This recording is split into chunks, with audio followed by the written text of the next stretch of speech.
పూరా local. Congress party భయపడుతున్నది election జరపడానికి.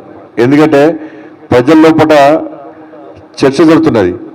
ఏంటంటే ఈజీఎస్ పైసలు వచ్చినాయి, బీజేపీ ఎంపీ మేము కష్టపడి గెలిపించినట్టు, ఓట్లేసి గెలిపించినట్టు ఎంపీ ప్రతి గ్రామానికి నరేంద్ర మోడీ గారి ప్రభుత్వం ఇచ్చినటువంటి ఈజీఎస్ పైసలు ఇచ్చారు మాకు, గ్రామీణ సడక్ యోజన పైసలు ఇచ్చినాయి మాకు, సిఆర్ఎఫ్ సంబంధించి ఈ 7 సంవత్సరాల్లో అనేక ఫండ్స్ మనం ఇచ్చినాం.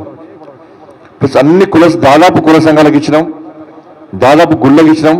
మొన్న సమ్మర్లో 1000కి పైగా బోర్లు ఇచ్చినాం మనం. అంటే అన్ని రకాల అందుబాటులో ఉంటున్నాం మనం.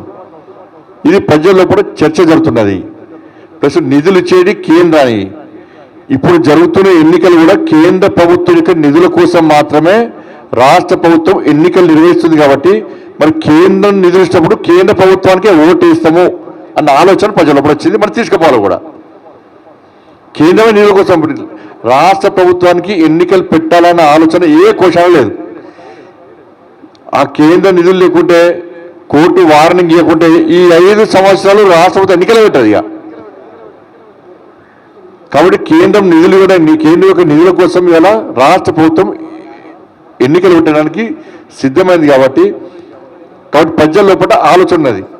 ఎందుకంటే గత సర్పంచులు అందరూ కూడా అరే కేంద్రము నరేంద్ర మోడీ గారి ప్రభుత్వం వల్లనే మనం ఇంతో బతికి పెట్టబడ్డాం, కేంద్రం గిట్ల పైసలు లేకుంటే మనం ఎప్పుడూ ఆత్మహత్య చేసుకుంటాం, మనం ఇప్పుడు ఇబ్బందులు పడుతున్నామని చెప్పి ఒక ఆలోచన సర్పంచ్లప్పుడు వచ్చింది. వాళ్ళే మనకు ప్రచారకులు, వాళ్ళే ఫుల్ ప్రచారం చేస్తున్నారు, కేంద్రమే నిధులు ఇస్తున్నారు గ్రామాలకు అని చెప్పండి. కొన్ని కాంగ్రెస్ పార్టీ ప్రభుత్వం కూడా ఇవాళ ఎన్నికల్లో ఓడిపోతామని తెలుసు వాళ్ళకు. తప్పకుండా ఈసారి